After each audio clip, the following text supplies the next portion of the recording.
there film and fashion fans, today I'm going to talk to you about Zoolander 2. So the plot, well, let's just not worry about the plot because really, if there is one, I didn't understand it. I think they go something like Zoolander at the end of the first film had a wife and baby.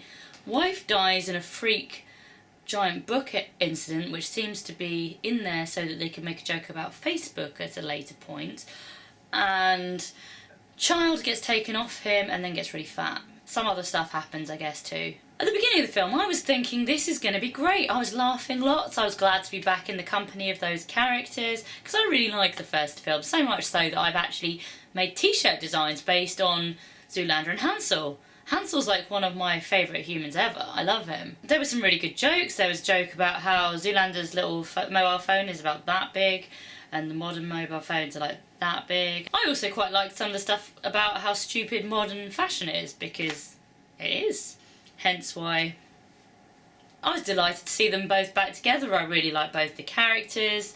I think they played them really well. There's a great dynamic between the two characters. That said, I don't think I need to know that much about the characters. Like, this film gave us an insight into Hansel that I don't feel I needed. You know, something to do with his missing dad, something to do with his romance issues. That sounds a lot funnier on paper than it did when it was playing out, I feel. I think that he doesn't need a backstory. He is a superficial-ish character. They all are. Do we want to delve into that? The main issue with the plotline was just all over the place, though. The first film was crazy.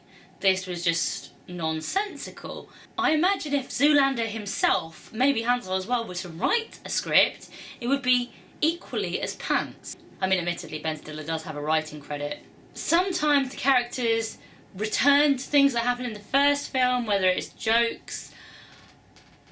It felt like they were crammed in any way they could, and it felt like the actors were waiting for a laugh that just wasn't coming, looking like, come on, laugh at me, and it just wasn't happening. There was the odd funny bit, like I really liked that Zoolander kept calling himself a hermit crab instead of a hermit. Seriously though, I tried to explain the plot to someone straight afterwards in the pub, and they found it really funny, so I feel like it must have looked good on paper and then made absolutely no sense at a later stage. People are complaining that it's fat-phobic, which I can see why they're saying that, although I think that the idea is that the models are such idiots and the fat kid is actually the smart one, that you're not meant to take it seriously, but I can see how it's upsetting people.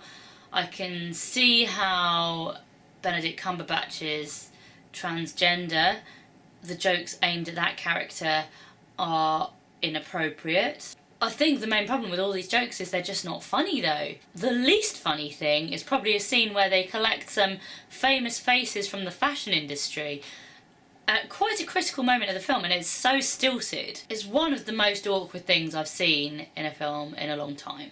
On a plus, I really enjoy the credit music where all the characters dance to relax, but if that's the highlight of the film, which it probably is, I don't think it's quite lived up to its predecessor. But what did you guys think? Let me know in the comments, and don't forget to subscribe to my channel.